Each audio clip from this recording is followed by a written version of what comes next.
floor. On behalf of the School of Public Affairs, we are so excited to have our students here, as well as some alumni that are here, and of course our guests that will be speaking with us for the next couple of minutes. A couple things just for some housekeeping. Again, all that food that's over there, we want it gone.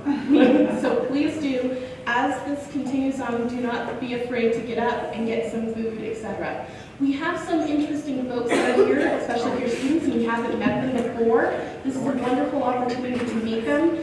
Our school dean, Dean Reed, who's over there in the back, George Reed, he is available at all times to talk about the School of Public Affairs, and so we are very excited that he was able to join us. And if you haven't met our NPA director, Dr. Catherine Simmons, she is available as well.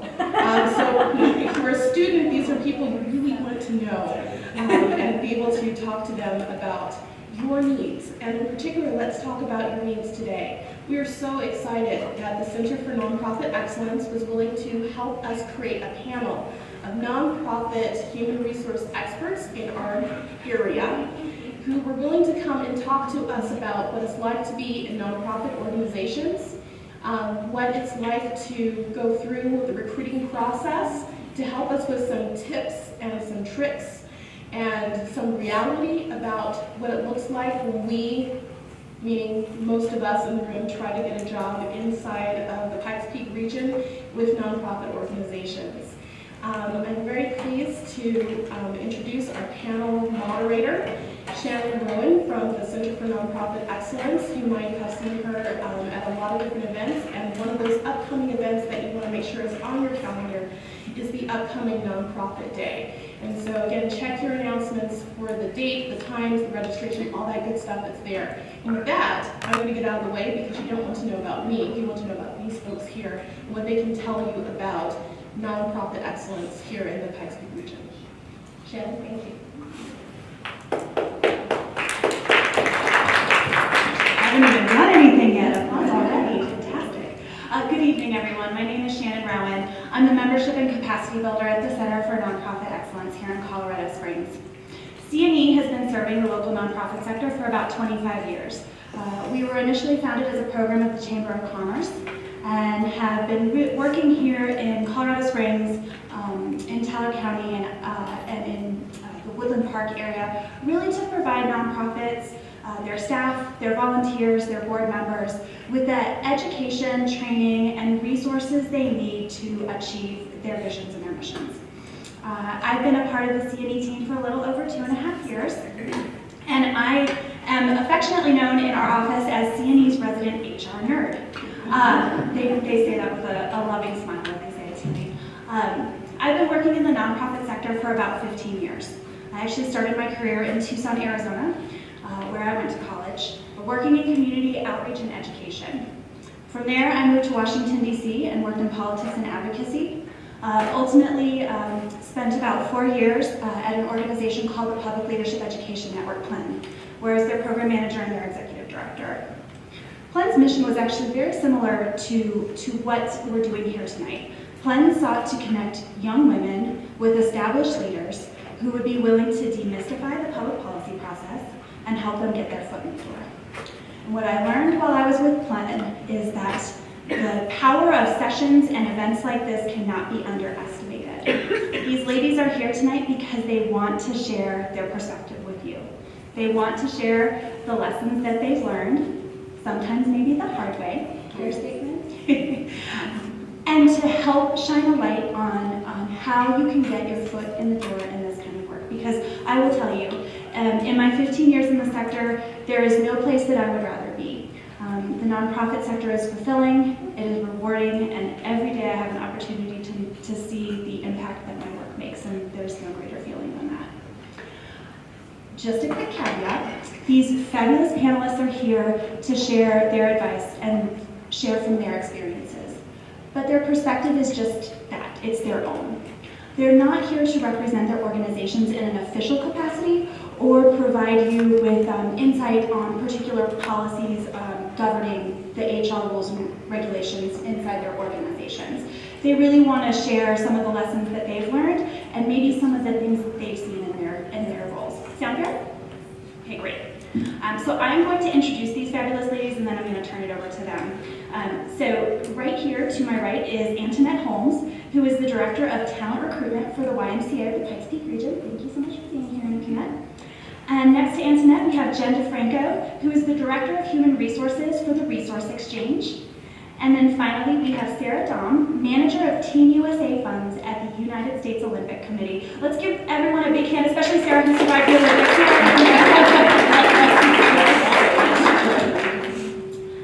Ladies, a question for everyone, and we'll start here with Antoinette and then just work our way down. How did you come to be a passionate advocate for nonprofit work?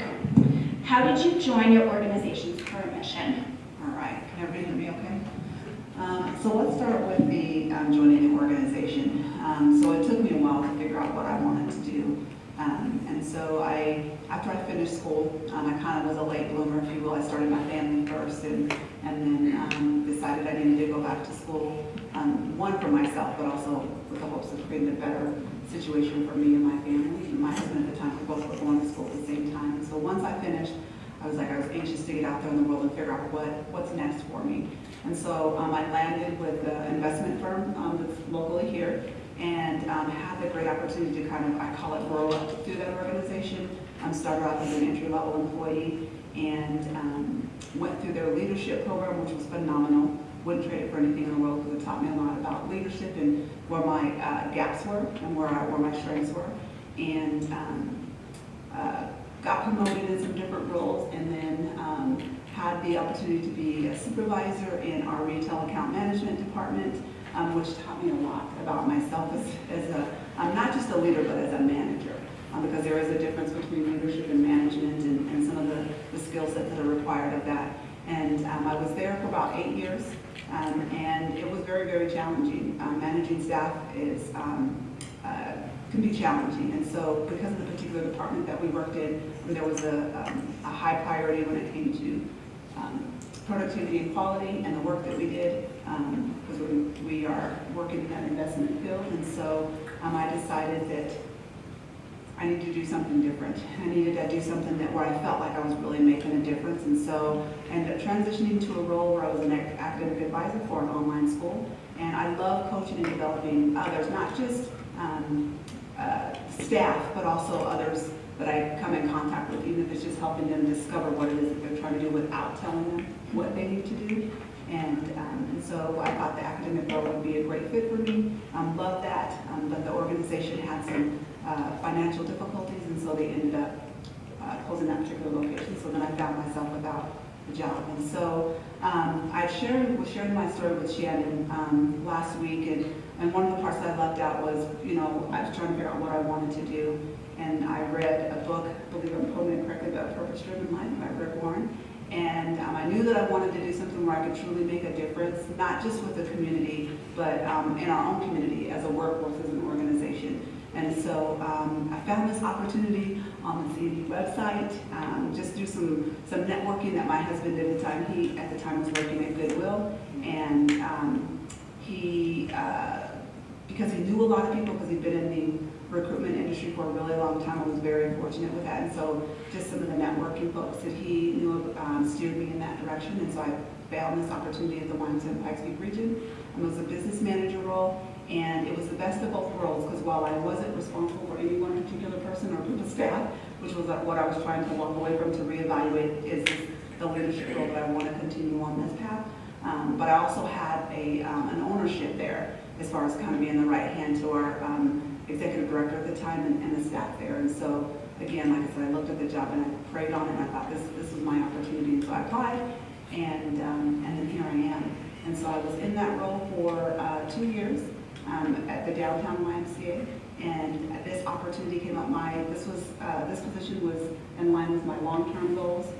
Didn't know if it was going to be this title, if you will, but I knew I wanted to get into HR in some way, shape, or form. Because again, going back to my passion for coaching and developing others in any capacity and what that looks like.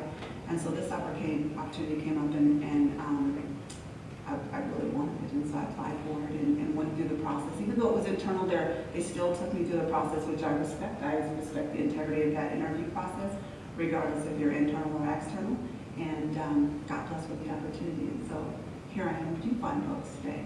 So that's kind of my journey. I mean, there were some other things that happened along the way, but that's kind of how I landed here at the Wine Certified Speaker too. Is this, it felt like it was pretty hot, so I don't want to scream in your ear. That's for later. I've had a kind of a varied background. Starting in about 7th grade, I was going to be a counselor. I wanted to work with people. I've always enjoyed working with people, so I got my undergrad in psychology in Indiana. I knew I wanted to move west, so my first stop was Las Cruces, New Mexico. They had a program at NMSU, and I thought, well, I'll work there for a little while and then go back to school. While I was there, I was an educational assistant in a special education classroom. I really enjoyed that. Then I thought, well, maybe I could be a teacher too, but, well, we'll see. Well, and then, oh, I think I got cut off.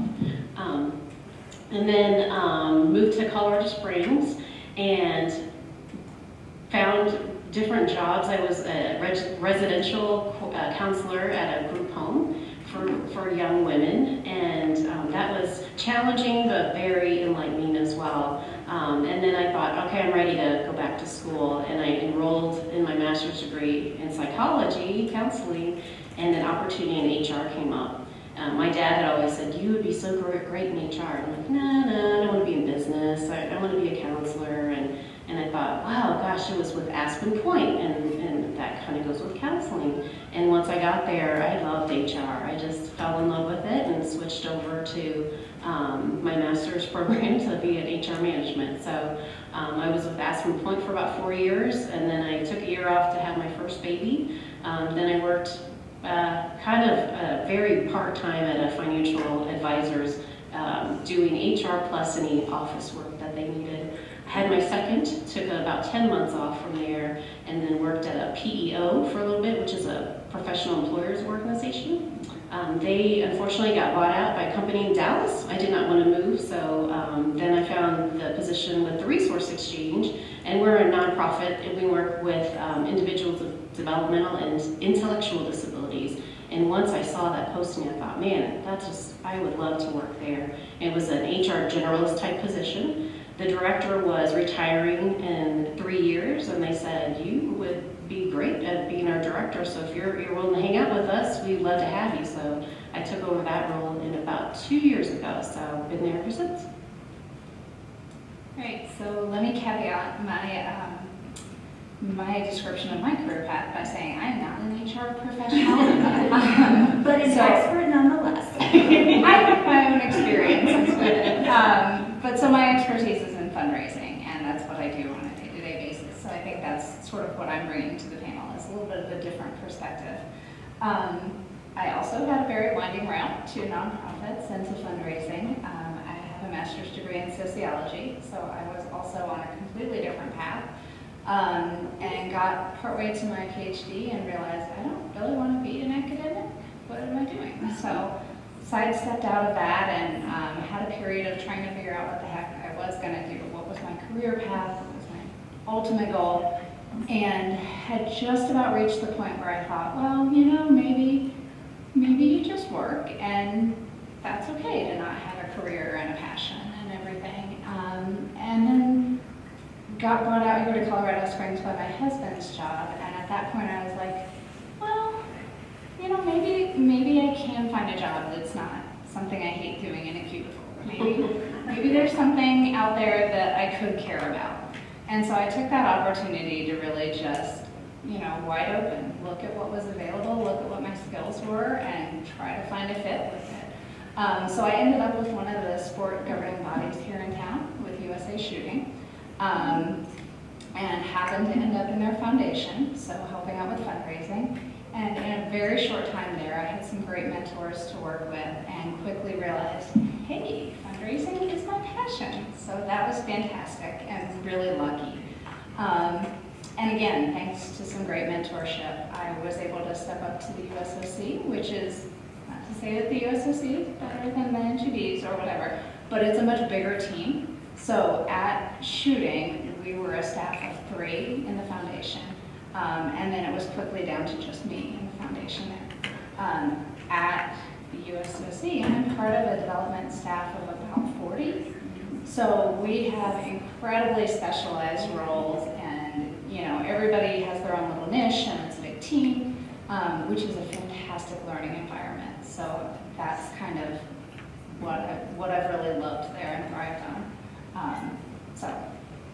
Great, thank you. Before we go any further, I would love to get a sense from you all what brought you here tonight. So if you could quickly just raise your hand if you're currently working in the nonprofit sector. Okay. How many of you are looking to find a job in the nonprofit sector? Okay. And how many of you are just kind of thinking, is the nonprofit sector right for me? All right, fair enough. Thank you. That's wonderful. So how would you describe leadership in nonprofit organizations, and what does leadership inside your organizations look like? And we'll start in the middle with Jeff. Sure. As I was thinking about this question, I think leadership is somewhat similar across companies. You mentioned management versus leadership. I think there are quite different qualities there. One that came to my mind within the nonprofit sector is, you'll hear this quite a bit, is you get to wear many hats. So there's not always the same resources necessarily as in the for-profit sector. So sometimes you get to stretch your skills, and sometimes you get to do things that you hadn't done in a while or haven't done yet, and you get to learn from one another. So yeah, we were just talking about this the other day. Sometimes you just have to have the all hands in. So if something needs to get done, that happened to me maybe about a month ago. We had to get some trainings uploaded because we were getting audited, and we were quite behind. So all four of us at the HR staff, we all was doing the data entry. So it doesn't matter title or anything. It's just, if it needs to get done, then it gets done. So those were my 2 cents on it. I agree with that. When I was the executive director of a national nonprofit organization, had a staff of 5, I would go from slicing bagels in the morning for my students to turning around and making a major ask literally hours later. And I think that's a beautiful point, Jen. You get to wear many hats, and no job is too small. I would definitely agree, but it varies. I think it depends on what situation is arising at that time, and so you have an opportunity to kind of flex your style. And there are those of us that default to one type of leadership style, but as Jen was saying, I wrote your name back, I apologize. As Jen was saying, that there are times where you might have to come out of your comfort zone and adapt to a different kind of leadership style because the situation calls for that. I would say definitely many hats at the YMCA, the Pikes Peak region. You've got to be willing to kind of jump in wherever needed. So for example, you could be an aquatics director, which is quite a demanding role. And if you have staff that aren't able to make it in for whatever reason, you might be on the guard stand. But that's part of the job, right? We want to keep safety first and make sure that our members have the services that they need.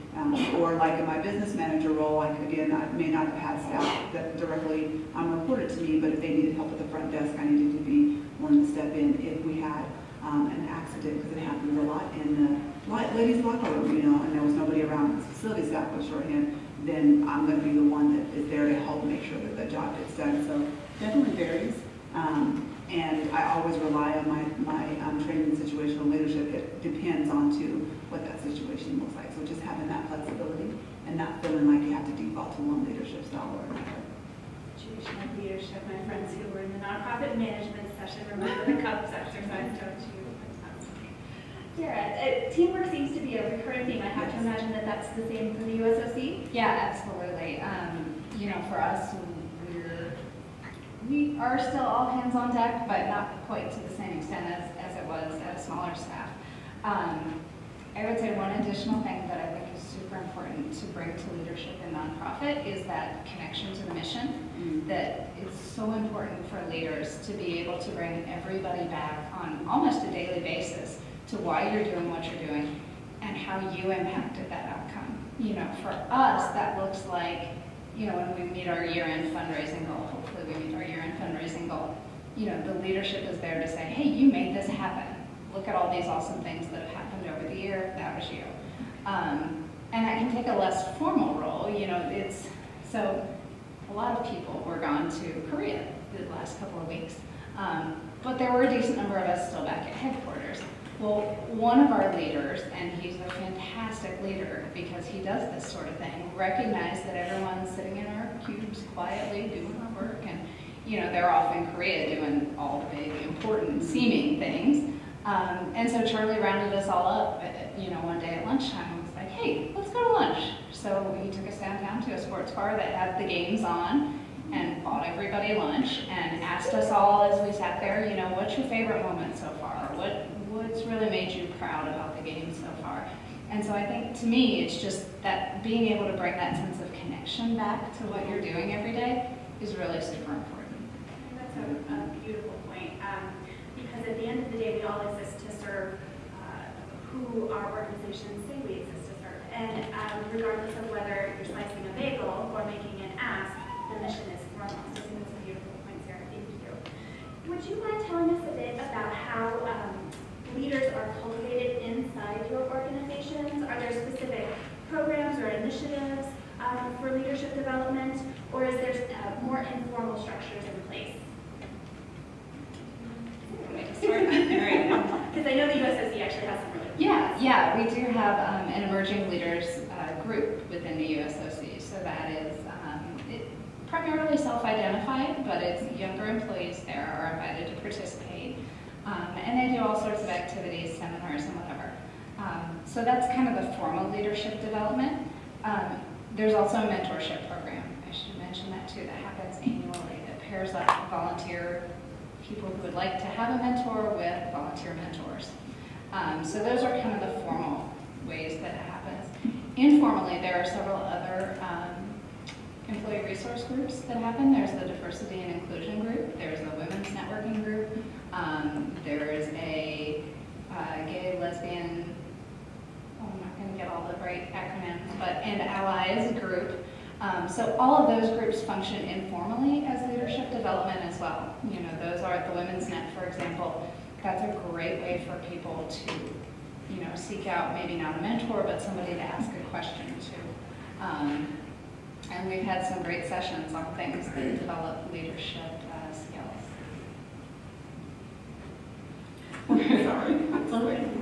We're a little bit more informal with our leadership development.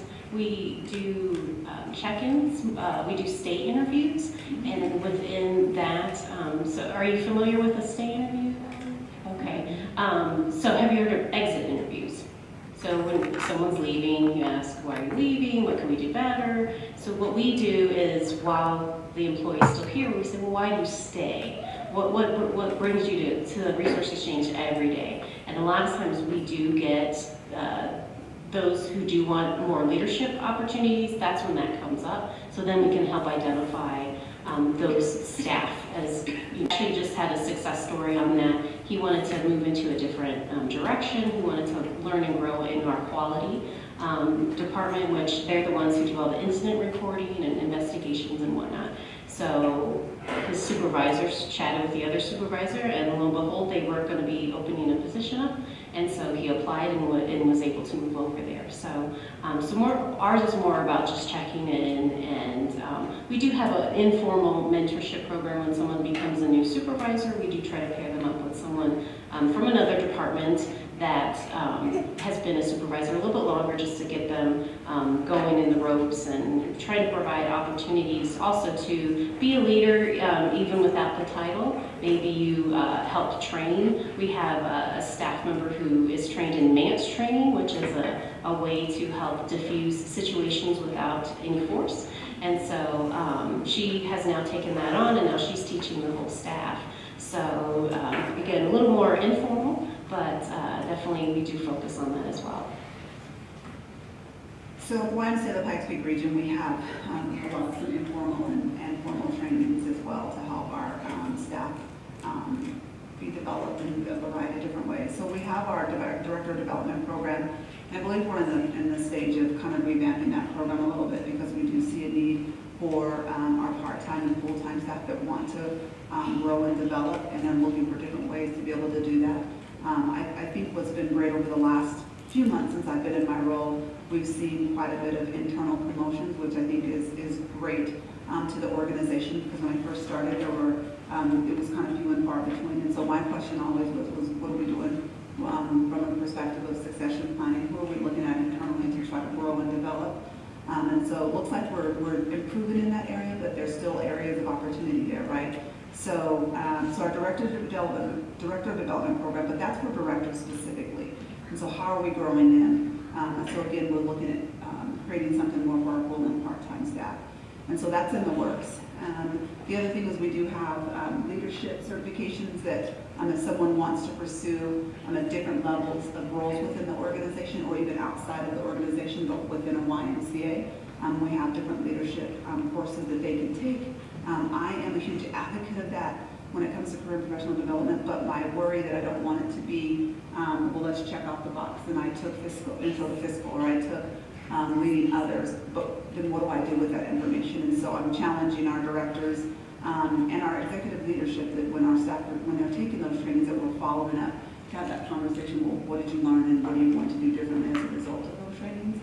And then, so those are some of the more formal trainings that we have, depending on what people want to pursue. So with respect to informal, we have a training calendar that's more specific to the YMCA, the Pikes Peak region. So we have a new director series that we have all of our new directors go through. And then we have some additional trainings. We have a supervisor series, not just for directors and those in a supervisory role, but anyone that's emerging themselves as being a leader amongst their peers in a specific department. And we have different classes like creating the membership experience, because our focus really is how do we create that awesome experience for members in our programs and participants in our programs, like really ramping that up a little bit. So we're really focused on that, and anybody can take that training. Regardless if you're a wellness attendant, we hear lifeguards call themselves just the lifeguards, but they are, and we say this all the time so it becomes cliche, but they really are so much more than that, because you have somebody that walks in the pool area, just that introduction and taking the time to get to know someone can make all the difference. And so, you know, what does that look like? We have experience storytelling, because yes, we are a nonprofit, we do raise money as well, and so we kind of spread that out a little bit as far as who are the subject matter experts, where we all need to be, because there's always an opportunity to not necessarily ask someone for money, but to ask them to join us in our cause. And so depending on what that looks like. So we have experience storytelling, and then we have the living our cause training. And there's a lot of other ones that staff can attend, but those are the ones that I, that stand out in my mind at this point. And those are a little bit more, although they're formal, they're a little bit more informal. The purpose of taking it is to get more familiar with their role and as a cause-driven organization, and how we're raising money and engaging those in the community so that they understand a little bit more about what we do for the community, helps us by including the staff to take those trainings. So a little bit of variety. Can I add there? Yeah, that's a fantastic point. A really good hallmark of a leader within nonprofits is understanding the organization and being able to tell those impact stories. So for us, from a fundraising side, a leader who can share that vision with anybody who walks in, whether they're new staff or clientele or whatever, those are the people that we need for our leadership, because they help us be successful in our jobs, and no doubt they help on the program side as well, right? So absolutely, that's important. Yeah, no, you make a really good. It's tough because you want to make sure when we all of our new hires that come through, of course they get, everybody has to be certified in CPR and Fair State and all of that, so we get through that piece. And then we have our new staff orientation where it's about filling out more paperwork, W-2s and drug and alcohol policy and things like that. But they do get that engaging our member and that living our cause piece. And although it's a little snapshot of what they get, but it's so important because we're the best ones to tell the story, especially when you're engaging members. And sometimes they don't know. They don't realize that we are a nonprofit and what we do in the community and how it impacts the membership, and being able to allow someone to be able to have a membership if they can't afford it, and kind of meeting them where they're at and being able to tell those stories are so critical. So thank you for saying that. Beautiful point. So these ladies represent larger organizations. We at CME are a much smaller organization. I am one of 3 full-time staff, and we have 2 part-time staff, including a fabulous intern from the School of Public Affairs. We like to say that we're all on a development team, because I think that that's a really great point that you all made, is we all have to be ready at any moment to share the impact of our organization, be it to a potential funder or a potential client. So thank you for that. Now, kind of a different take on this question.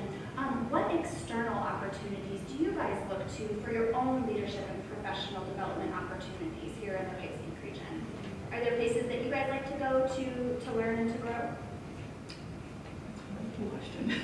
Well, we do send folks to C&E. They have wonderful round tables. And through C&E, we met a woman by the name of Jessica Jem. She's with a company called For Impact. And my staff, they took a class on retention and came back and just spoke highly of it.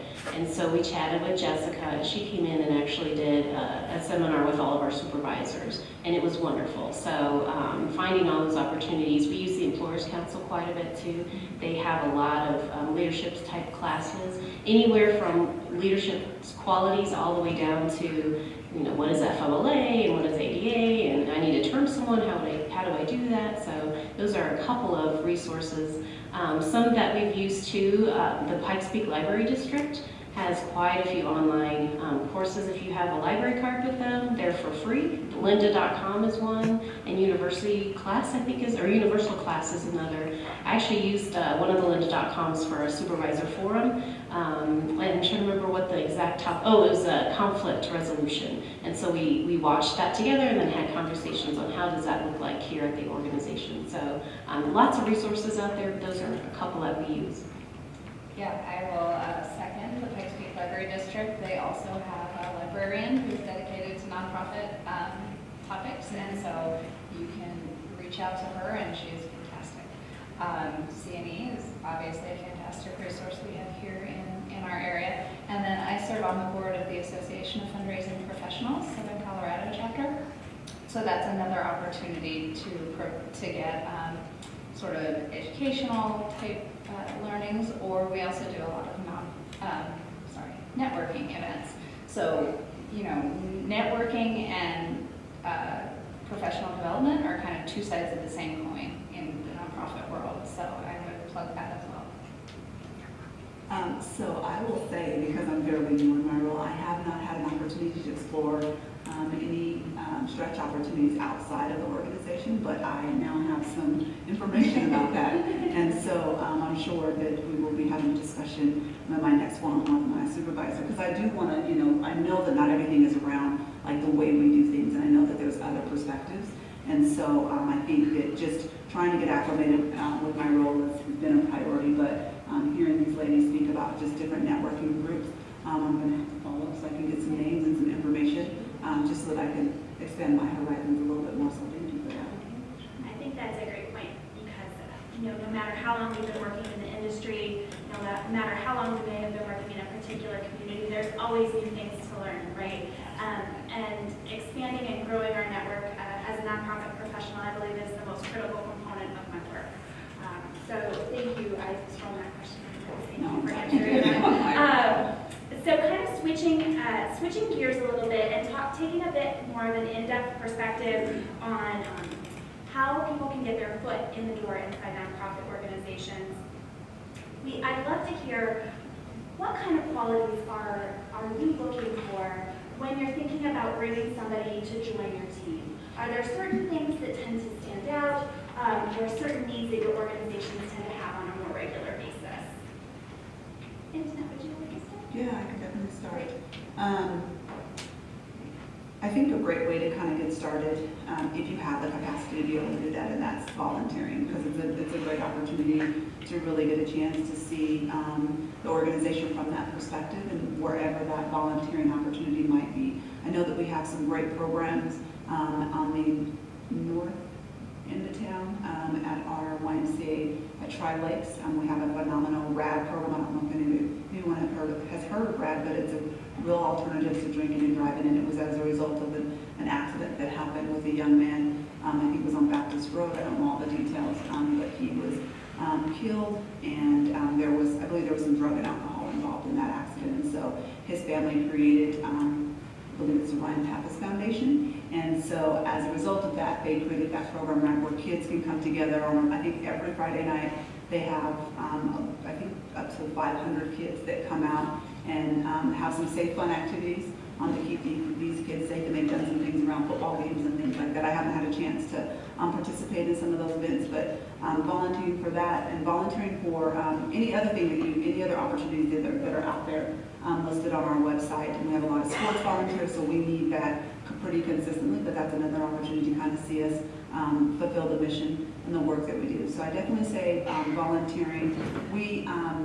The majority of the positions that we have are part-time, and I know that that can be sometimes challenging for some folks, but if you have the capacity to do something part-time, that's another way to kind of get your foot in the door, and then to kind of see, well, what other opportunities are out there, because there's such a wider range on different things that we have from a perspective of employment. So I would definitely start with volunteer, again, if you have the capacity to be able to do that.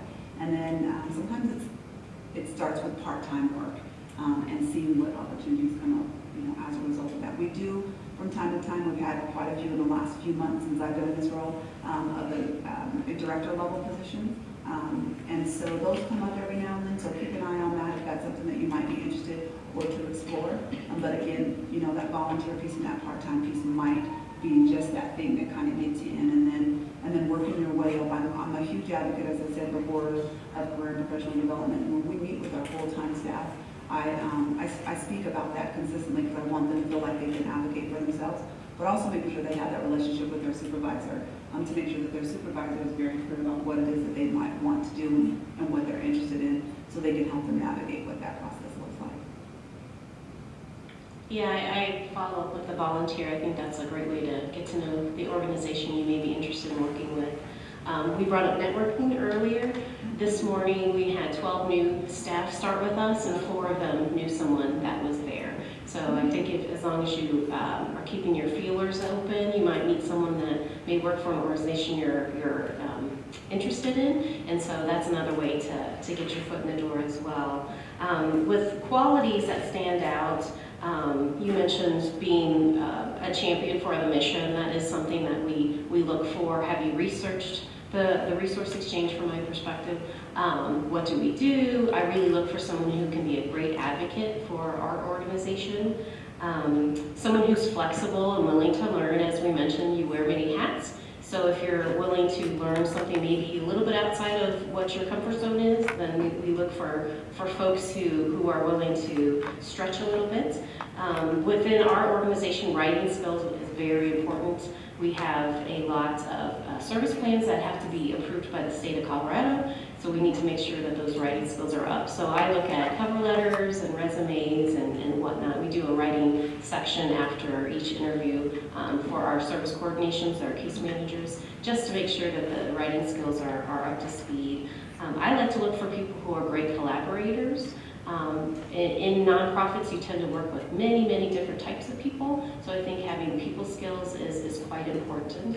Someone who's self-motivated, intrinsically motivated. Sometimes the pay isn't as high as nonprofits. Always the pay is not as high. The benefits may not be as rich as well, and so I look for someone who is self-motivating and really wants to do a great job because they want to do a great job, not because there's a paycheck at the end of the day. I'm also learning that people who are willing to ask questions, they seem to do the best. If you come in and know that I don't know everything and I'm learning and I need to ask questions, they seem to do very well versus some who has said, oh, I've done that before. I don't need to go that training. So I really look for that quality as well. And just someone who wants to make a difference in their day. Yeah, absolutely. People skills is super, super important, especially if you're coming into development and fundraising. I need someone who can talk to people comfortably and openly and honestly. But I'm looking for people who are listeners. Like, I want somebody who's going to genuinely engage with the person they're talking to. So I'm looking for, in an interview especially, somebody who can ask an important question or a smart question and then take what I say and use that information in the conversation. So not somebody who's done their research and just knows the organization, but someone who's really going to ask the right questions about the organization and then engage with me on that. I would say in terms of skills, database usage. Mm-hmm. So it's kind of two ends of the spectrum, right? So you have to be good at engaging with people, but you also have to be really good about keeping track of information and and keeping a detailed account of what you've done and who you talked to and when. So whether it's, from all the way down to Excel or Access, all the way up to Blackbaud or whatever, Razor's Edge, whatever that looks like, some kind of database use and data analytics skills are really important. I would agree with all of those as well. I know that, I believe it's our CEO that likes to say that we hire for the heart and teach for the skills. And while that's true, because we definitely want folks that are passionate about, what we do for our organization, we want them to come to the table with some skill sets. And so I like what you were saying, both of you, that engagement piece is so important. Being able to, honestly, just having a servant leadership attitude where you are here to serve, not to be walked on or anything like that, but having strong listening skills and being able to engage with members and not hesitating if you have to go out there and resolve an issue, but also not being afraid if you don't know the answer, to be able to know where to find the information. So, yeah. I think that's so important. Those are fantastic suggestions. What tips would you have for someone who's applying for a job, perhaps in an organization like yours? Alternatively, what have you done in your own job searches that has worked really, really well? I will start with that one because I have a really straightforward answer. Don't be afraid to take a step back, to step forward. When I moved from a smaller organization to a much larger organization, I went from being, relatively high level in our particular little piece of the organization, but I went to being an admin in my new job, and that was not what I wanted to do with my life. But I also knew there was a lot of potential to learn in that job and to learn from the people around me and the way that the work got done.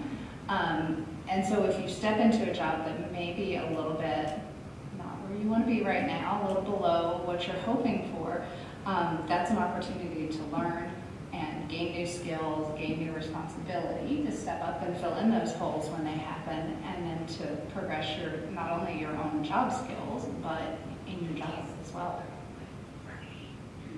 I'll second that. The current position I'm in, I did take a step back when I first came in, knowing that the potential for a different role was there.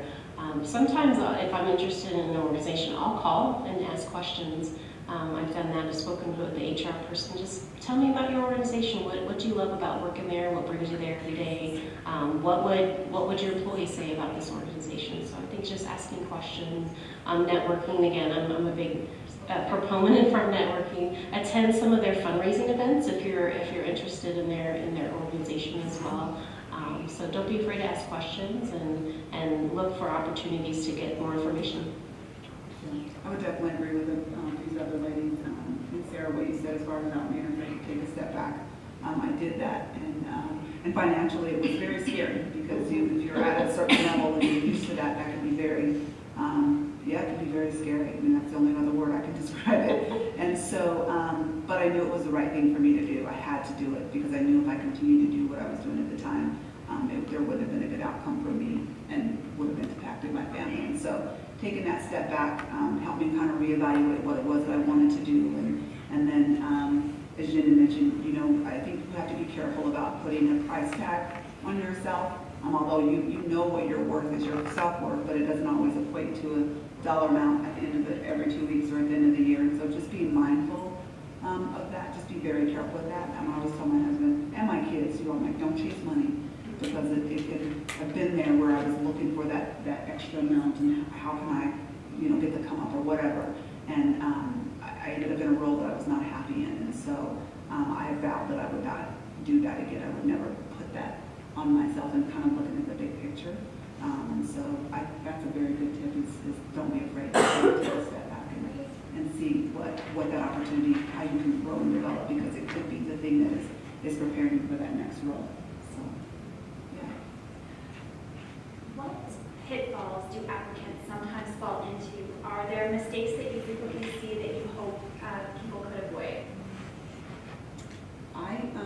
Wow. So in my role, because we have a lot of part-time positions, I see a lot of folks applying for a lot of different things, and none of them have anything to do with the other. And sometimes I think it's just And I understand sometimes, I think there are folks that when they're applicants that are applying, they genuinely are applying because they are looking for work. And I know that there are some that are applying for other reasons, and so just trying to weed those out can be challenging. But I think going back to when people are really looking for something, they're searching for an opportunity, and they can't figure out what they want to do, they're a little bit all over the place. And so I see that a lot more folks are applying for things, and one position doesn't have anything to do with the other. And so I always question in my mind, I can't call every single one of them, but to find out what it is that they're trying to accomplish. And so what I will say with our internal folks, when I see that happening there, for the ones when I have a little bit more time, and I will reach out to them or find out with their director, are you having those conversations? Like, how are we preparing them for that next role? And I hear a lot because a lot of our work is part-time, that they're looking for a full-time position. And while I understand that, I just want to help them kind of narrow down what it is that they're trying to do so they're not all over the place. And so, again, because we're cause-driven and we're looking at different competencies to be developed, because we're always going to ask the question, tell us about a time when you've done this, and tell me about a time when you experienced that situation or this situation. And so what are some of the things that we can prepare them for in their current role so that they have an opportunity to say, oh yeah, I got a great story for that. Let me tell you about this time when this situation took place, because that's the competency that fits that particular role. And so just trying to help them narrow that down a little bit more. So just being mindful that, and being purposeful about what it is that you want to do, and try not to be all over the place. Trying to find that over here. Yeah, I've noticed I think people are just applying just to apply for a position. And sometimes I don't know if they've necessarily researched what the resource exchange is all about. I did a phone screen actually for an HR position, and she kept talking about the medical field. Well, in the medical field, and I want to get back in the medical field, and I didn't say anything, but I thought, gosh, we're not the medical field, so yeah. So hopefully she found a job in the medical field. You found an awesome person though. And then just to me, they're common sense, but just having an appropriate email address. A couple times those come up, and I'm like, oh, okay, that's an interesting hobby. Or I've had people who put fun curly cues on their resume with crayon, and I mean, to me, put your best foot forward. So, but I would say the majority of applications that I get are professional. I can tell they went, another plug for the Pikes Peak Library District, they have a couple of resources that they'll look at your resume and they'll help you build your resume. So I think most people know that, make sure to spell check and keep it easy to read. When we're looking at resumes, we don't have a lot of times. We may get 80 resumes for a job, and we need to look at them quite quickly. So if you can make it easy to read quickly versus like the paragraph where you have to sit and read a novel, that makes it a little easier for us as well. So my personal nightmare story about this is I was applying for many jobs as I was moving out here, and attached the wrong cover letter to the wrong application. So don't do that. Terrible, and you will not get an interview. But so going back to one of the things I think we talked about a little bit earlier, that idea of researching the job, do your research, absolutely 100%. But do your research so that you can ask the right questions when you get to the job interview. Don't think that your internet research is going to tell you actually what they do. Speaking for my organization, we're a super complicated organization. Our mission, it's summed up very neatly, but if you actually dig into what that means and how that happens within the organization, it's mind-blowingly complicated. So people who come in and are just, sort of proclaiming about what we do, it's terrible because half the time, maybe more than half the time, they're completely wrong about what we do. And that's just awful to have to sit there in an interview. But if you come in and say, so I saw that you do this piece of your mission, how is that accomplished practically on a day-to-day basis? That tells me you've done your research and you're a smart cookie asking the right questions. So that's one pitfall that I've seen people fall into. The other thing is, and again, this one should be obvious, But the people who come in and say, well, I don't really want this job, but someday I want to do this job over here in a different part of the organization, and this is my way to get into your organization. That's a terrible thing to say. That might be your plan, and it's not a bad plan, but don't tell us that up front, right? Because I can't hire you for this job if I know you're actively trying to get out of that job as soon as you get it. So. Yeah. Would agree with that. Pictures on a resume too. Yes, no, It's not necessary. even though it's illegal to base on the Title VII, race, creed, all that, it happens. It may happen subconsciously, unconsciously, so I recommend that as well. So, Yeah. no pictures. I mean, I still pull them, and I would say, like in my particular role, what makes it a little bit challenging is I don't, again, going back to the majority of our staff are part-time, so typically our business manager will work with a hiring manager in that particular branch or location to go through those, and so it's probably not quite as intense, and we see it's a little bit more sparse when we're talking about our executive leadership type roles, our director level roles. Of course, you're going to get something a little bit more professional, a little bit more tailored to the job, but even in those, we still see pictures and emails are a little more tame, but there's still some things that will stand out. So, for example, someone will say in their resume or cover letter, that they pay close attention to detail or they're detail oriented. However, that does not reflect on their resume, and so that's one thing I would definitely say. Just be careful about what you say about yourself and make sure that it speaks true to what your resume, the way it's formatted and the way it's laid out. Sarah, you brought up a pitfall or a tragedy associated with your cover letter. And I will say cover letters are one of the places where I see a lot of applicants maybe miss an opportunity. So I'm wondering if we can just take a second to talk a little bit about the cover letter, what you guys are looking for, and I'm going off script, I apologize. What you guys are looking for when you're reading the cover letter and how applicants can make something unique that stands out. Sure, go. We talk about telling stories. I think that is your opportunity to tell your story. I would encourage it's not a reinstatement of your resume because we've already gotten that. I like to see, how did you learn about our position? We're always looking from the HR perspective. How did you find? Was it Indeed.com? Was it a friend? Was it our website, etc.? Let us know how you found us. Why do you want to work for us? And what skill sets can you bring to the organization? What can you do for the organization? And then I always recommend that people say thank you for an opportunity, show some gratitude for the opportunity. That's what I like to do when I'm applying for a position as well. So. Yeah, that is definitely your place to tell the story. And so to me, the cover letter that I'm looking for explains the connection between their skills and them as a person. So, this is your time to shine with all the non-tangible things that, aren't in your resume, but here is how they connect to the mission, here's how they connect to my organization, and here's why you want to bring them to our organization. I also really think it's a good idea to, within that storytelling, use some specific examples. That's your moment to say, like, I am a fantastic storyteller, and one time, and tell us about it. Like, don't go into huge detail, but a sentence or two is, great and helps me get to know you as a person, as a potential employee. I don't have anything to add because all that is very, agree. You guys summed it up very nicely. All true for us as well as, again, an opportunity to set yourself apart from everybody else in that pile of I will resumes. say we went through a hiring process at CNE about 6 months ago, and I was astounded at the cover letters and the missed opportunity that so many people, I think, really didn't take advantage of.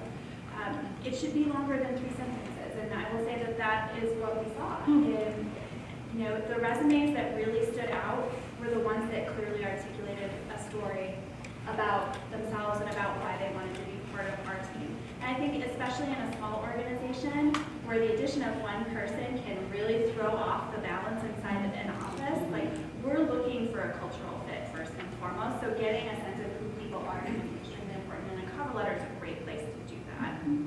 Great, thank you guys for answering that. As you look back on your own career in the nonprofit sector, what practices or initiatives own professional lives earlier. And how imperative is that for your approach to your nonprofit work? You know, I think particularly for me, I think one of the things I wish I had learned and started to incorporate into my own work earlier was maybe a different attitude about fundraising. It took me a while to get to a place where I loved fundraising, but I've gotten there. So for everyone here on the panel, what are some things that you wish that you do now that maybe you wish you'd started doing earlier to be successful? I can go. I think being really attentive to the social and political climate. I feel like I know what's going on, but how then does that link to the organization? I didn't always put two and two together, and now in the role that I'm in now, that is definitely, I have to say, this law's coming up, this is how it may change, etc. The population of the Colorado Springs area is increasing. How is that going to increase the population of the people we serve? Then how many people are we going to need to hire? So I think keeping that at the forefront is important. Because of my psychology background, I was not a big math person, and I thought, oh, well, you know, math, counseling, social work, I don't need to. No, that was very important, and the finance part. So I had a couple classes with it with my master's program. I really think understanding business, even if you're not in the day-to-day part of it, is understanding how does the business run, asking questions. I think that's important, but I feel like you guys probably have a little head start from where I was at that point.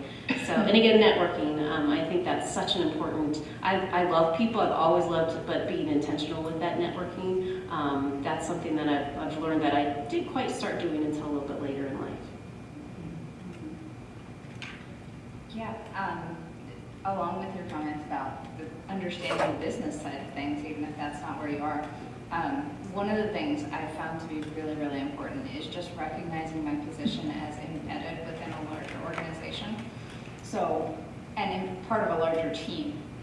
So understanding not only what I do on a day-to-day basis and what I interact with those people for, but understanding where I fit within the rest of their job as well is super important.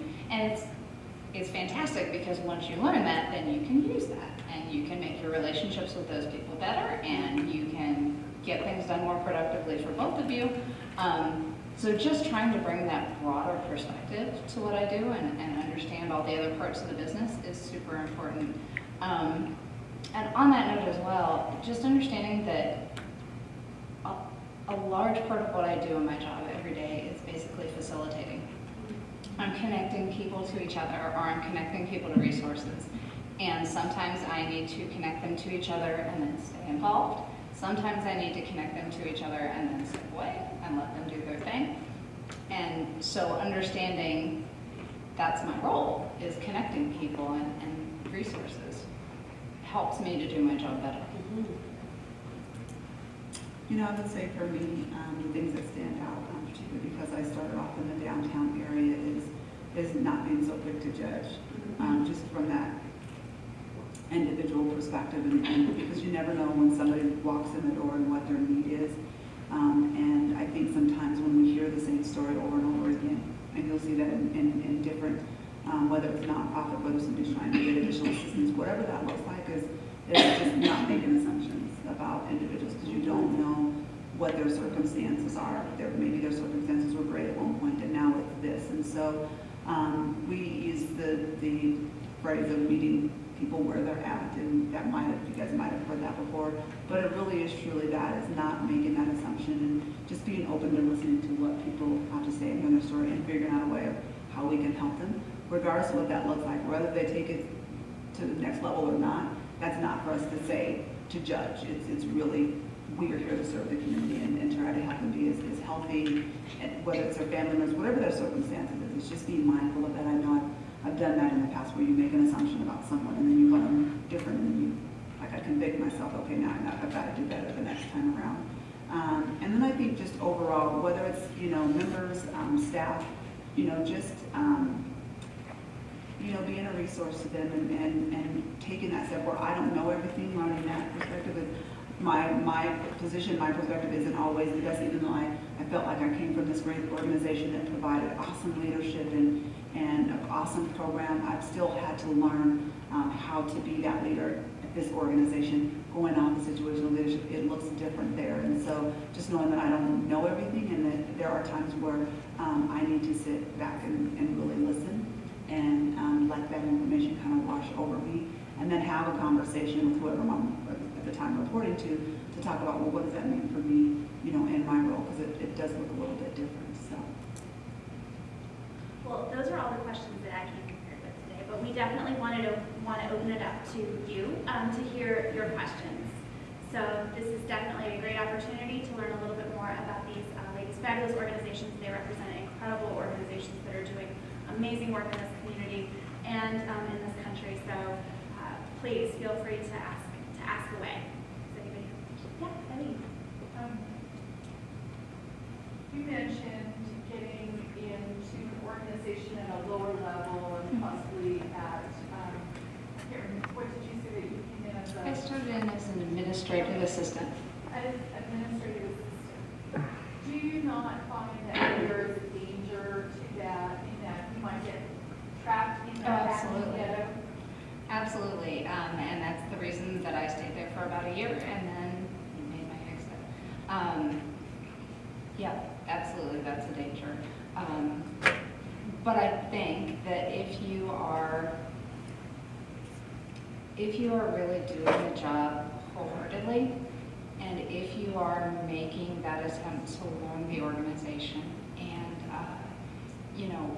go beyond, outside the box of your job description, so if you are, in my case, I was an admin, but I learned everything I could learn about how we did fundraising and how those different programs operated. And when the time came to do, additional help with the people who were doing stewardship, packing boxes, help them out. When somebody needs help doing file retention, help them out. And over time, if you grow those relationships and people see what you're good at, where your skills lie and where your passions lie, then, that's your opportunity. That allows them to see more in you and allows you to apply for other positions. I too had that fear. At Aspen Point, I was offered an admin assistant position, and I was nervous to take it because I didn't want to be pegged into that role. And then it ended up working out that I could stay in the HR department there. But we do have a success story at the Resources Change. We had a woman who came in, she was our file clerk, and she was uploading all of our case management notes and putting them into the database. She was fantastic. She was so easy to work with. She would volunteer to do extra. She said, I'm done with this group, what can I do to help? And she would just help all over. Then the front desk position opened up, and she did that, and everyone loved her. She was amazing. And then in the HR group, I loved working with her. She was helping us out. An HR coordinator position came up, and we gave that to her because we saw the type of person, her work ethic is really what brought her to the door. So she had no HR experience whatsoever, but we knew her, and we knew she would do the job, and we knew she'd ask the questions, and she turned out wonderful. Now we had her go off to another position in an HR role, so I feel good that I helped her in that part of her career. So yeah. And the disclaimer is, of course, that it has to be an organization that's fundamentally going to recognize talent and recognize hard work and drive. So there will always be That was the point organizations that I wanted to. Yeah. I think the calculus can sometimes be a little different in smaller organizations too, where, if you're a staff of, I work at an organization with 3 full-time staff. The likelihood that I'm going to be our organization's next executive director, given that our current executive director was just hired, are slim to none. That's really the only place that I could go to move up. So I think sometimes when you maybe come into an organization and take a step back, the other thing that you need to be thinking in your mind is, my next step up might not be in this organization. So how am I creating and leveraging a network to help me take that next step up? If it's not here, where is it, and how am I building supports and foundations to help get me there? a network or skills. Absolutely. What skills am I gaining here that I can then put on my next application, my next resume to say, now I have done this. That will allow you to apply for a higher level position somewhere else, potentially. That's a great point. We often say at CNE, unfortunately, for smaller organizations, staff in smaller organizations, usually up beats out. That can be a real challenge for small nonprofit organizations because you often see your greatest assets, your really talented folks inside your organizations leave to further their professional development. That can be hard, but we believe that that's a testament to the great work that we do. You know, we're trying to cultivate leaders in the nonprofit sector, so when someone leaves us to go somewhere else and do something fantastic, we're proud of that.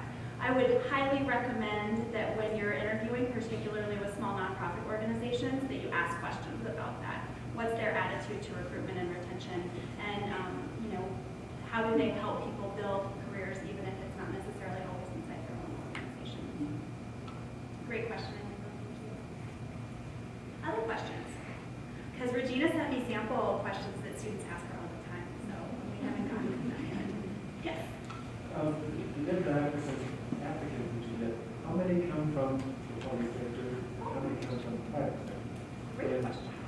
Have you found that some do better in some positions than But you guys start Yeah. The majority of our recruiting is for case management, and that tends to be in the nonprofit. However, we do have early intervention in our program, and they work with 0 to 3-year-olds for developmental needs.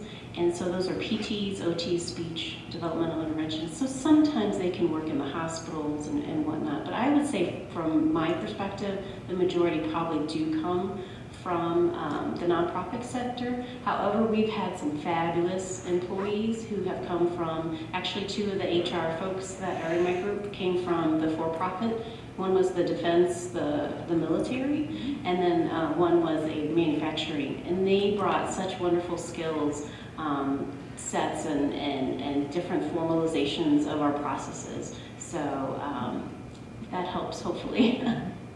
I would say for the Pikes Peak region, because the majority of our roles are part-time, most of them are public. I mean, we hire as young as 16 for our lifeguards, you know, providing they've either gone through our training or they've gone through a training to be a lifeguard. And so obviously that's going to be public sector. As you go through the leadership pieces, you kind of branch out a little bit more as it relates to directors and executive directors and those kind of roles. Then we see those more of the nonprofit sector. Particularly, it depends on the role. So if it's like our director of development, more than likely they have that experience with fundraising and they understand it. But if they're an executive director, as opposed to our director of development, that might look a little bit different. And so the other thing too is we get a lot of folks that currently work for a YMCA that are looking to, as you had mentioned, maybe they've hit their, I hate to say that ceiling, but most people get there with a Y and they don't leave. So if they're in their organization, they're loving, they're growing, then they might be there. And so you're looking at, well, what are opportunities for me? So I might have to go to another Y to get that experience at that next level. And then we see that a lot where people will go and then they'll come back to their home Y because an opportunity has come up and that was the opportunity they were looking for, but they had to leave to get that experience to be able to come back. And so it really depends upon that level of leadership that we're looking for. So at that executive director level, we might see more of that nonprofit experience. But at the other, more of our part-time and full-time, more than likely they are coming from the public sector, for-profit sector. So in my organization, I can only speak to the jobs that I've assisted in the hiring process for because I don't see most of the resumes that come through. But I would say it's for us also very dependent on which role it is. You know, if you're an event production specialist, you know, chances are you're going to be in the outside world. If you're a fundraiser, you're going to be in a nonprofit. But I would say our organization as a whole is probably more from the private sector than nonprofits. In the development department, we have a lot of people who come from a higher education background. So that's sort of primarily where our folks come from. And I will say at CNE, we are a collection of nonprofit nerds who live for board source webinars. So most of our team has actually everyone on our team has served as an executive director of a nonprofit organization. We think it's something that's really important as we're out training and supporting the sector to have a fundamental understanding of what people in those seats are going from a day-to-day So I think it's a great point that from organization to organization, that's going to look a little bit differently. I think the hiring process is a little bit different. Very well articulated. Great question. Yes. I know sometimes like maybe outside of the nonprofit politics program, right? Now, how prominent is it inside nonprofit organizations as far as like moving up? Oh, you mean like Internal like politics? internal politics? Like, okay, that's a great question.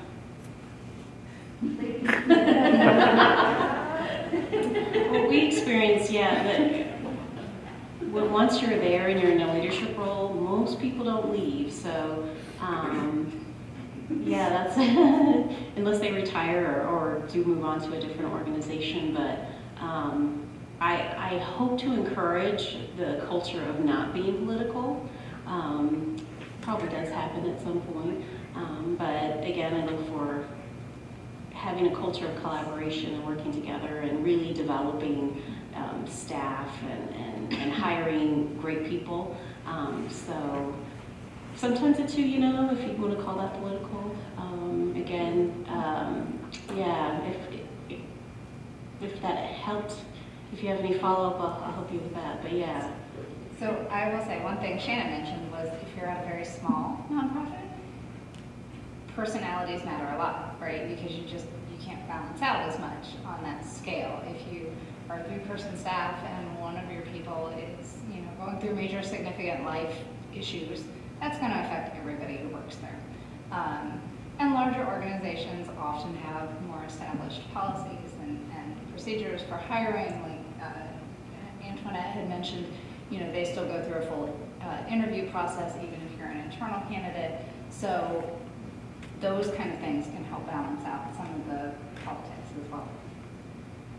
I would say that, so I'll speak from the private sector, for the for-profit, in my previous role and then transition into the nonprofit. So in my role at the investment firm, so there was a little bit of that. I mean, I'm just going to be honest with you. But I would say that, through that leadership program, it was a little bit about who you knew, but it also, you needed to also come to the table with something too. It wasn't just about who you know, because I go back to, we need to continue to maintain that integrity of that processes, hiring. Although are there some things where it makes sense to just put someone in a position? Absolutely, because I've seen that too, especially if they've been, I know the one role we have a lot of acting positions to fill, and it could be 90 days to 6 months, truly to see if it was a good fit.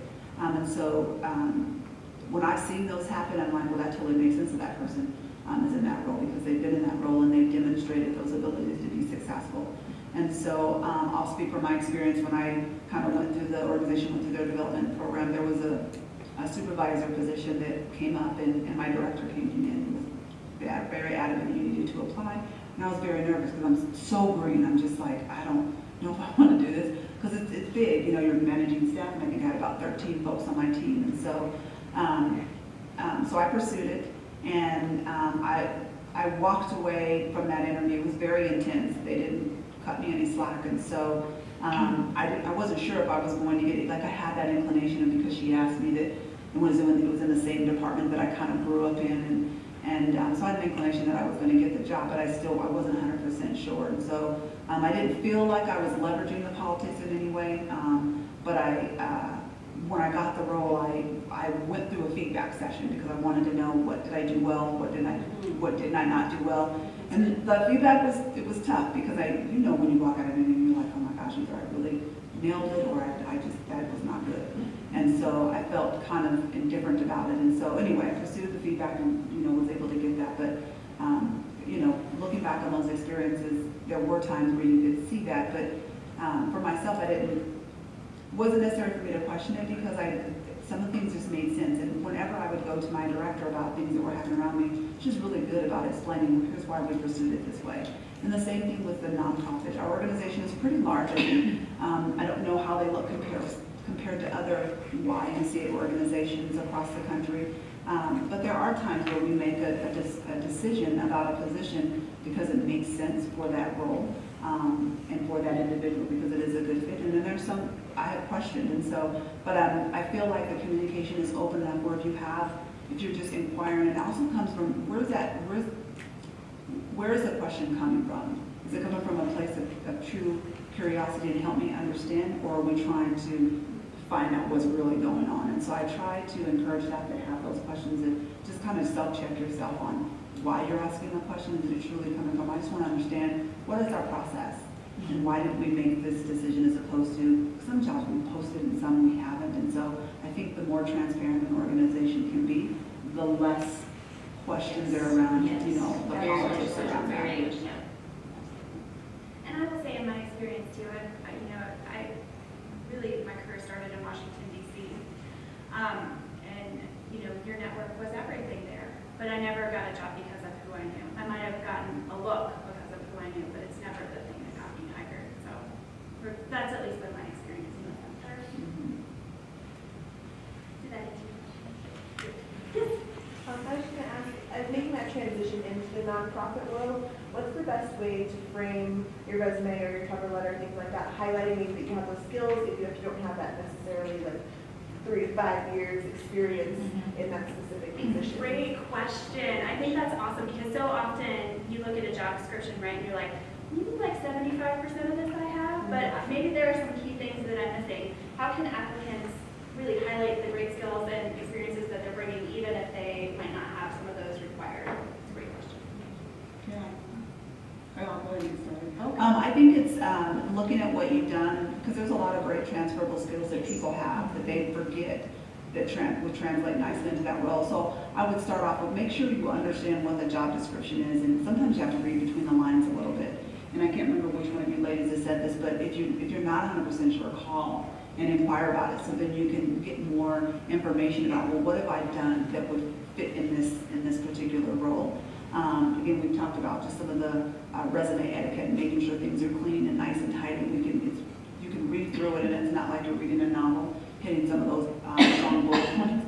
And then with the cover letter, again, I think we talked about this before, is making sure that that's an opportunity for you to express your passion and your desire and how what you've done that you feel like would where you would be the best fit for the role.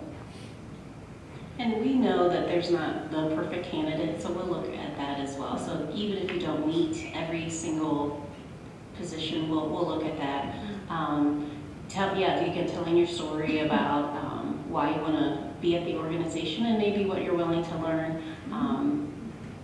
If you don't have a certain skill set, maybe provide some opportunities that you think that might be a fit, saying I'd be willing to take a class or mentor with somebody or whatnot. We've had folks who, again, mostly case management, and so we have folks who've never done case management, but they might have someone in their life that they've advocated for. So we'll ask them questions on how did you advocate for this person, because that's the biggest thing that we look for, because we want to help serve people. And so I would emphasize parts of your life that may not be in the professional world, but how have you shown those types of characteristics maybe in another part of your life? Yeah, I was going to say, I think you're on the right track by targeting skills in a transfer. So, if you've worked with databases, do that in a lot of jobs. That transfers perfectly. If you can look at information and assimilate that and make conclusions and act on it, that's what I do in fundraising every day. So I think the key is to really do a good job of reading the job description and don't just look at the tasks that they're looking for, look at the skills really. And those are what you need to emphasize. And you can work at McDonald's, but you can tell me about your customer service and your connection and rapport that you build with your customers, the story you tell about the food you're selling. And if you can tell me about that, then yeah, I'll look at you. Other questions? So I think a really important question is where to look, right? Like, so if you're looking to get your foot in the door in the nonprofit sector, where can you go to find out about opportunities? So I'd love to know from you ladies, where is it that you guys are going to find those great candidates that you need inside your organizations? Well, C&E has a wonderful, always check there. That's where you'd like to look. I look at LinkedIn as well. That's another opportunity that we have. Most folks that we get are on Indeed.com, so sometimes that's another opportunity. Glassdoor is another one. You can research companies as well and get information on theirs. Yeah, C&E I think would be one of your best opportunities since it's focused on the nonprofit sector. So we don't post all of our positions through at CNE just because it would be a lot. So, but any of our director level and other positions we do post, so I would definitely put in that plug for CNE as well. And then on our careers page, just going out there and just seeing what we have again. You know, the majority of our positions are part-time, and so we have a lot of lifeguard positions, day camp instructors. We're getting ready to gear up for summer, so we plan to hire approximately 400 plus staff in the next 3 to 4 months. I'm trying to think of what month we're in. I'm glad I caught you early. Yeah, we're going to ramp up. And so that, you know, a lot of that's going to be aquatics because we run, we operate, I want to say 5 outdoor pools. In addition to the beachfront at our Prospect Lake, and then we have our HOA Metro Districts community where we operate their city, their recreation centers, and then we have our, our city recreation centers at Memorial Park and Cottonwood Creek, and then again the HOAs in the Metro District, and then we have Wilson, Portal, MVP, and I feel like I'm leaving somebody else out. I forgot Prospect Lake. If I did, I apologize because I try not to commit everything to memory because I know I'm going to forget something. But so anyway, so we're going to bring on a lot of staff, and we need pool managers and all of that. And so really go into our website to check out what those opportunities are.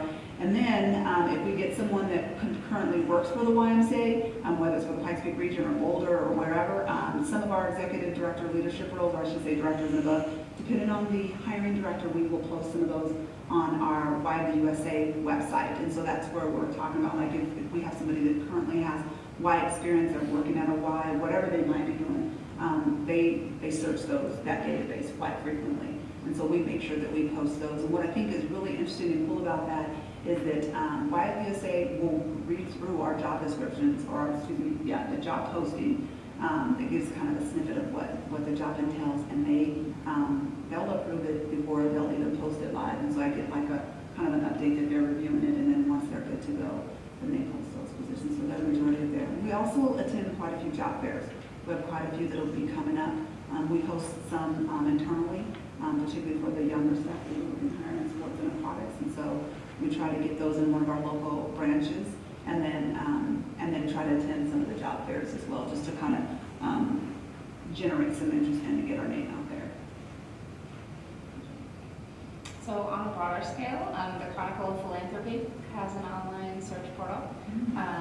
Association of Fundraising Professionals International has a national database of job opportunities. But I've got to admit that my best success in job hunting on the other side, since I don't search for candidates like these ladies do, my best opportunities have come through either networking or knowing what company I was interested in and checking their site on a regular basis. I've really found that those broader job search sites have, they've just never worked for me, and I may be doing it wrong. But I've had much more success with a much more targeted search, really focus your efforts. I think we have time for one last question to wrap us up. One last question to see us go. Going once? Awesome. You talked a lot of the different skills and different personalities and things you're looking for. But if someone came up to you and said, I'm going to apply for a job in not properly, what would be the one piece of advice?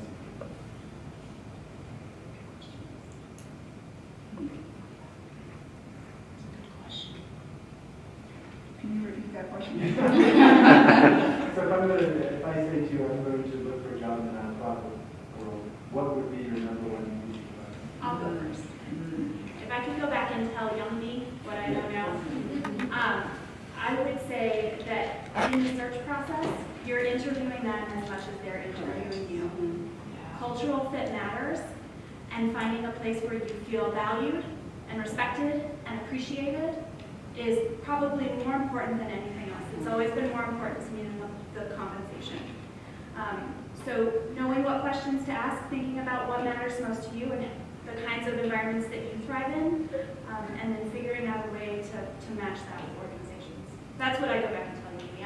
I've landed in some places where I've been like, I should have asked this. How do I get out of here? Yeah, that is very true. I would add to that is, and you may have said this, but just making sure that it aligns with your long-term goals. Is it an organization that you can see yourself at 5 or 10 or however many years in an opportunity for growth? I think being mindful, because as we've all kind of talked about, your salary at the end of the year, at the end of the month, or whatever that looks like, just being mindful that there might be some compromise, if you will, with that. But if you are passionate about what you do, and we hear all the time people love what they do, then they never work a day in a while. I still think we work, because we work really, really hard. But you feel good about getting up every morning to go to do that work, because you know that the impact that you have, wherever your role is, you really truly know what your impact is in that community, and not just the community outside the walls. But I always think about, like, in my HR department, like, that's my community. And when I worked at downtown, and I still go and have donuts with the crew that used to sit outside my office with coffee and all that, like that is part of that community as well. So just knowing that money may not be there in the way that you want it to be, but it shows up in different ways. Because again, I just think we should be mindful not to put a price tag over what we do, depending on what that work looks like. And eventually, if you're pursuing it, then maybe that financial piece will come, but it may take a little bit of extra work in order to get there. Yeah, I would hang on to what Shannon said. Actually, I wish I would have thought of that first. But I think that's a perfect question. And just looking at the organization itself, there's so many varieties of nonprofits out there. So you might have a passion for children or people or elderly people or animals or some type of other services. So really looking at that organization to see if you can connect yourself to that as well. So I would say my most important advice is don't box yourself in. You have skills and you have things that you like to do. Look at jobs and positions and organizations with a broad eye towards what those things are, and it may be something that you didn't expect. For me, fundraising, absolutely not what I would have expected. If you had asked me 10 years ago even, do you want to ask people for money for a living? I would have said, oh no, that's a terrible idea. Never. But it kind of turns out in the end that when I applied based on my skills and what I could bring to a job, that it turns out talking to people about something they're passionate about and something I'm passionate about, and giving them the opportunity to get involved, that's fundraising. So don't box yourself in. Well, thank you ladies so much for your time tonight. This has been such a pleasure, and it's been wonderful to be here with you all tonight. So thank you for having us. Thank you.